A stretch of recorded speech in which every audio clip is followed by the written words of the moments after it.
Alabama has a long history of producing elite offensive linemen. Whether it be J.C. Latham last year, Landon Dickerson, or Jedrick Wills, the Tide always seem to have multiple linemen get drafted relatively high. And I think they have another one this year. Tylerbooker is a versatile offensive lineman with absolutely freakish size and athleticism.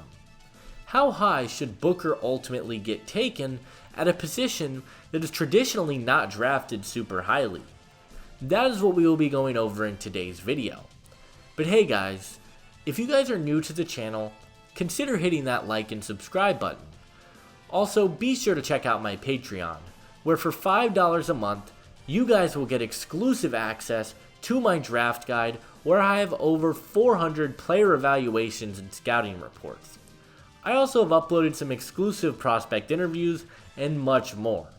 If you guys want to get deeper analysis into some of these prospects, I highly recommend checking it out. Leave a comment and let me know which players you guys would be most interested in seeing in a future video. And without further ado, let's take a closer look at Tylerbooker. Tylerbooker was a full-time starter for the Crimson Tide last year, and he had some elite production, primarily playing at the left guard position. In 802 offensive snaps, Booker allowed 15 pressures, 2 sacks, and 2 hits. He was one of the best linemen for a team that made it to the college football playoff and had a ton of hype entering the 2024 season. He has struggled with penalties early on in the year, as he already has 4, but he has only allowed 3 pressures and 0 sacks.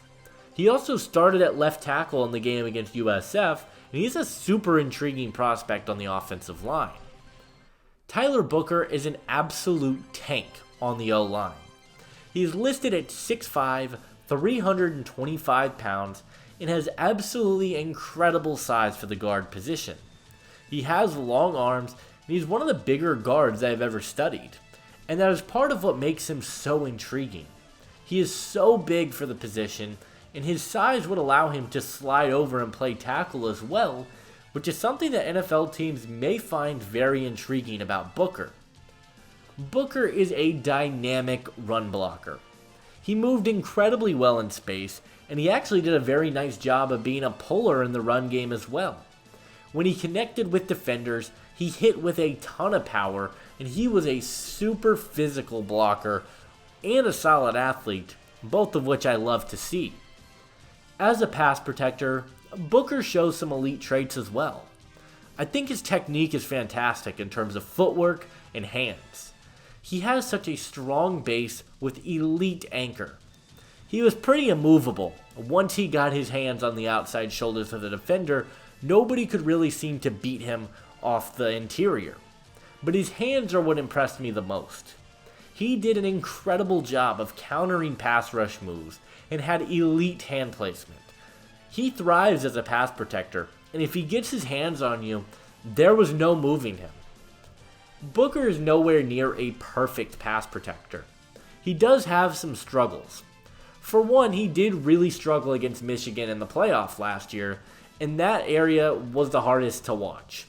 He did struggle against quicker pass rushers, and when he was going up against Mason Graham, he didn't stand a chance. While he is a great athlete, he is a little bit heavy on his feet, and he does have some struggles against quicker pass rushers.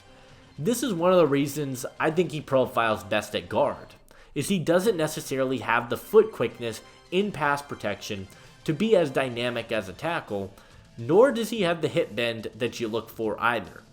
And it showed against USF, as 2 of his 3 pressures allowed on the year came when he started at left tackle in that game.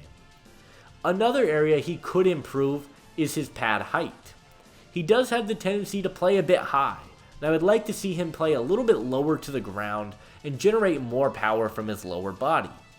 As a run blocker, he did take bad angles from time to time and would overextend, and it's not really an issue I'm too worried about, but it's definitely something I would like to take note of. Tylerbooker is a powerful blocker, and he has the ideal frame. His versatility is a major selling point, and I do think he profiles best at guard in the NFL.